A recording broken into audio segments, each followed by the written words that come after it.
Fundamentally, I think what gives us our competitive advantage in the marketplace for drone, which is very big and a lot of players, is we're fundamentally solving the energy density problem. And we do that with a technology we call micro-hybrid engines. Micro-hybrid engines allows us to have 10 times the energy density of traditional lithium batteries at 1/10 of the size. And our drones are powered using gasoline. So instead of recharging our batteries, we just refuel the drone like we would a car. And that allows us to fly and do missions 10 times anything that you can imagine out in the world that's being done today. Most drones today are flown using batteries. Batteries have very limited energy density. So when we looked at how to solve the two problems, payload and endurance, we tried to find every which way in which we can improve payload and endurance on drone. Everything from fuel cell technologies, solar technology, better motors, better propeller, hybrid type of propulsion from fixed wing to VTOL. And ultimately we came up with hybrid electric.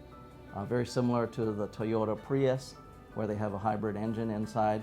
Our combustion engine runs a generator motor that generates electricity. It takes in fuel such as gasoline, it converts it to pure electricity, and then we use that electricity to power all the electric system.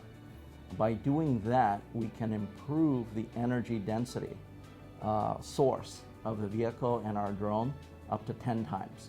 So we're talking about 2,000 watt-hours per kilogram type of conversion, as opposed to traditional lithium batteries, which has about 200 watt-hours per kilogram.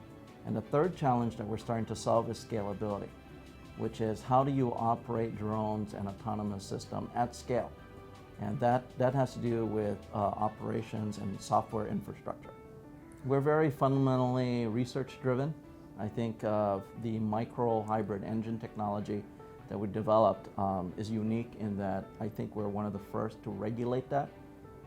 For example, others can create hybrid engines, but they often don't last very long. They have very short life cycles.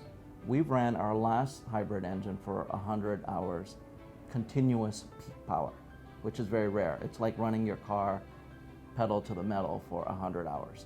Almost cars will die in 10 seconds if you did that, if you put pedal to the metal. So we really rigorously test our core technology.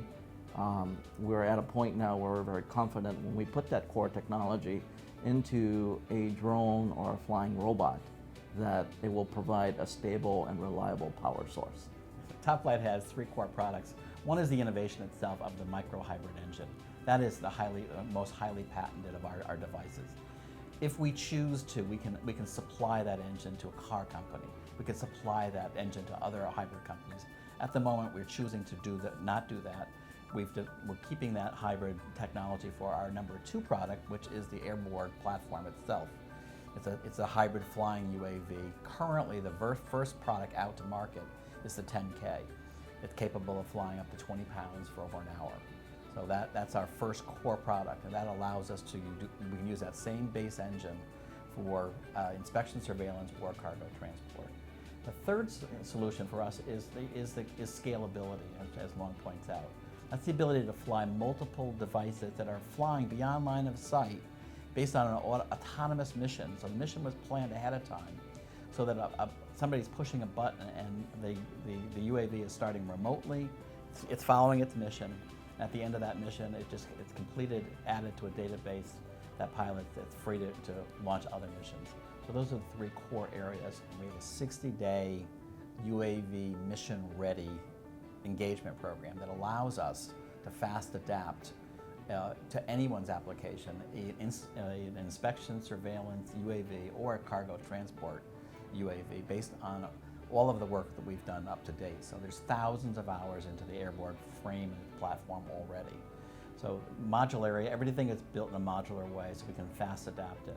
The idea that when you get a UAV built, especially an industrial heavy load UAV, is it's going to have to go through civil aviation of the specific country. So the idea is to get that product as quickly as possible into the hands of the customer, so the customer can learn how to fly it and be our partner in training and actually doing those lessons learned and those waiver certifications in that country itself. pretty powerful program. It shows that we can contract manufacture for commercial or DoD and get a product to market pretty quickly.